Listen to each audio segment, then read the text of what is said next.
আসসালামু আলাইকুম প্রিয় অডিয়েন্স ও আমার ফেসবুক বন্ধুরা যারা যেখানে আছেন সবাইকে অভিনন্দন এই দুপুরবেলা। তো একটা বিষয় নিয়ে আসলাম, যেহেতু 12 তারিখ নির্বাচনের দিন, ভোট কেন্দ্রে আমরা সবাই যাব।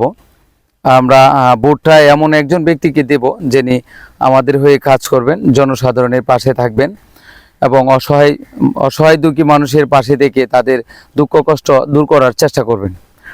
তো এটাকে কেন্দ্র করে, নির্বাচনকে কেন্দ্র করে আমাদের বন্ধু বান্ধব এবং আত্মীয় স্বজন আমাদের ভিতরে যেন কোনো ধরনের অহমিকা, কোনো ধরনের সমস্যা সৃষ্টি না হয়। নির্বাচন চলে গেলে আমরা কিন্তু আমরাই থাকব।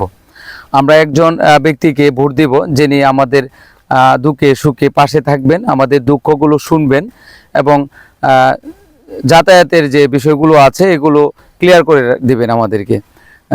একজন প্রতিনিধি কিন্তু সংসদে যায় এই জন্যই যে আমার এলাকার আমার সংসদীয় যে এলাকা এরিয়া আছে, এখানের যে দুঃখী সুখী মানুষ আছে তাদের পাশে তাদের কথাগুলো সংসদে বলার জন্য যায়।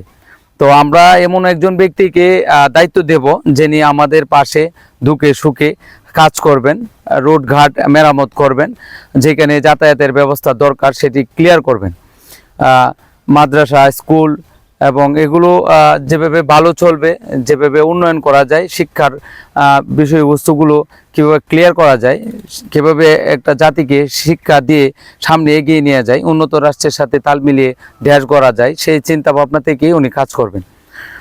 তো আমরা আমাদের মত পার্থক্য থাকবে, একজন একটা দলের প্রতি আকৃষ্ট হতে পারে, একটা দলকে পছন্দ করতে পারে, এই জন্য আমরা যেন আমাদের ভিতরে কোনো ধরনের হানাহানি, কোনো ধরনের মারামারি, কোনো ধরনের বিতর্ক সৃষ্টি না হয়। আমরা সবাই মিলেমিশে কাজ করব। যে যেখানেই ভোট দেন না কেন, যাকে দিবেন উনি যেন আমাদের উন্নয়নের স্বার্থে কাজ করে এমন একজন ব্যক্তিকে আপনারা নির্বাচিত করবেন। তো 12 তারিখ সারাদিন ভোট কেন্দ্রে আমরা ভোট দিতে যাবেন, আপনার পছন্দের প্রার্থীকে আপনি ভোট দিয়ে আসবেন।